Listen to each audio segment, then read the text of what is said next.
Picture this.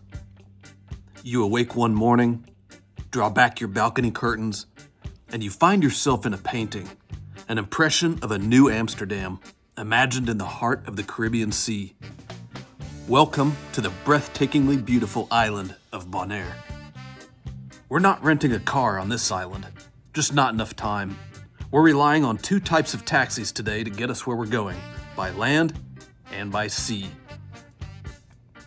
We bought our tickets a few minutes walk from the cruise ship, and now we've got some time to kill before we're ferried over to the neighboring island of Klein Bonaire for some of the best snorkeling in the Caribbean Netherlands.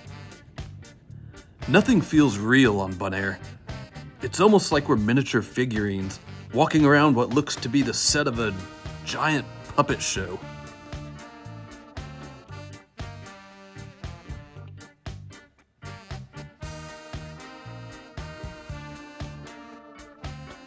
The Caribbean colors are on full display, the street art is everywhere, new murals at every turn, and the islanders here on Bonaire are exceptional hosts.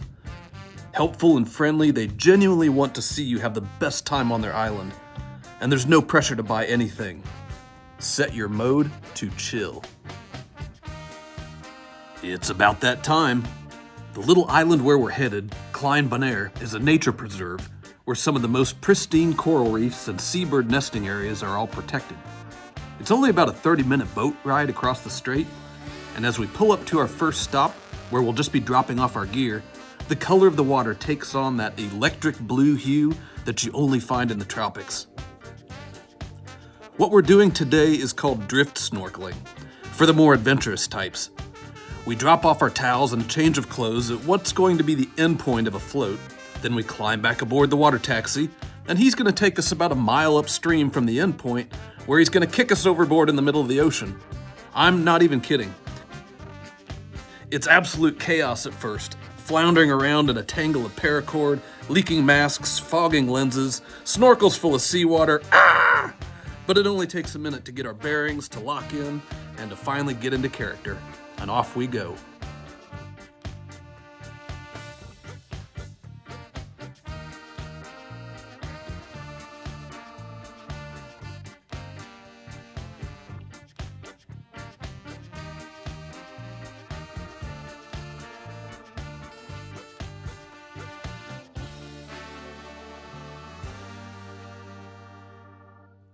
Sometimes there's just no need for a narrator, because in a coral reef like this, there's just no words.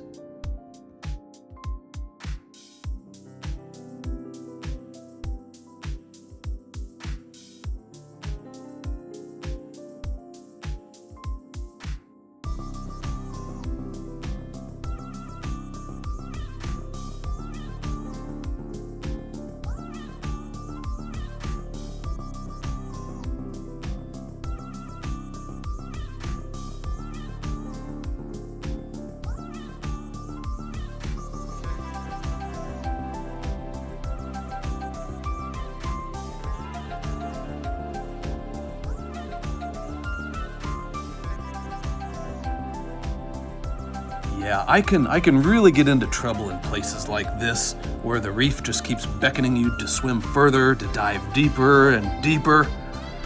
It was at this exact moment, diving 40 feet down to get a better look at a barracuda, that something in my ear went pop. That happened on the morning of December 11th. It is now January 18th, and after a round of steroid eardrops, I still can't hear much out of that ear. So what's the old country song? If you're gonna be dumb, you gotta be tough. I think that applies to this situation.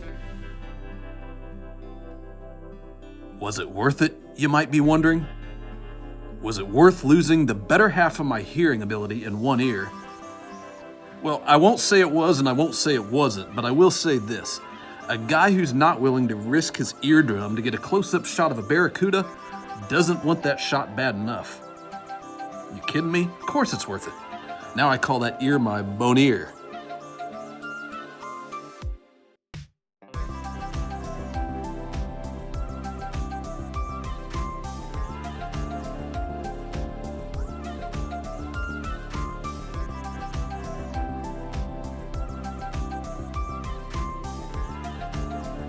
I'd say it took a little over an hour to float the mile back to our gear drop-off point, and that hour of drift snorkeling was arguably the best hour of snorkeling in my entire life.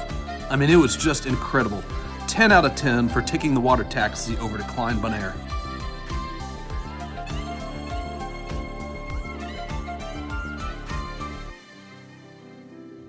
Pro tip, if you happen to get a case of swimmer's ear, isopropyl alcohol can help you dry out that trapped pocket of water.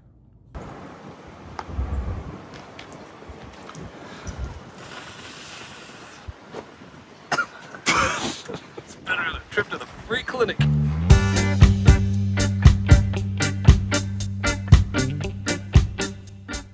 Well, it's time for another taxi, because there was one more bucket list item on Bonaire that we needed to check off the list. And once you find yourself a cab driver and agree on the rate, you'll need to have him set a course for a restaurant called Foodies. We're not going to eat there. Not today. I mean, you can eat there. I'm not stopping you. We're just using Foodies as a waypoint to take us straight through wild flamingo territory. Yeah, you heard that right. But let me break this flamingo shit down for you. There is a designated flamingo area. It's a nature preserve, about an hour away from the cruise port. If you say the word flamingo to a cabbie on Bonaire, that's exactly where they're taking you. But you don't want to go there. You want to go to Foodies, so that's what you tell them. Take me to Foodies, which is only like 15 minutes outside of town, and the flamingos on the road to Foodies are close to the road, not way up there on a salt flat, which is exactly the situation up there at the designated flamingo preserve. This hack will save you a ton of time and money, and you'll be within a stone's throw of wild flamingos. And did I mention the wild donkeys? Yeah, that too. And guess what? They're friendly. Our cab driver was a wealth of information. He explained that flamingos only raise one chick per year, so they lay just one egg per nest. But if something bad happens to that one egg, like it gets squished, the next day they're gonna lay another egg to replace the first one. They're gonna get that chick, and only one chick. He also told us how to make liquor from cactus. Cool guy. Spoke 4 languages fluently. Just about everybody on the ABC Islands, meaning Aruba, Bonaire, and Curacao, speaks English, by the way. They speak English, Portuguese, Dutch, and Papiamento, which is kind of a Cajun patois mashup of native Arawak and Portuguese from what I understood. Speaking of local birds and their chicks, you do not want to be an iguana in between a mama hen and her babies. Back in town, there was just one bucket list item left for my diving buddy and I: enjoy a local beer. And if you enjoyed this video, don't miss out on all the other videos we're cranking out from this same adventure. Join us on Aruba, Curacao, Roatan, and Cozumel, where I'm going to be giving out my secret methods for underwater photography and filming, which is actually very easy, and you can be all set up to do it for under $100. Don't forget to subscribe because we're going places. Ciao for now.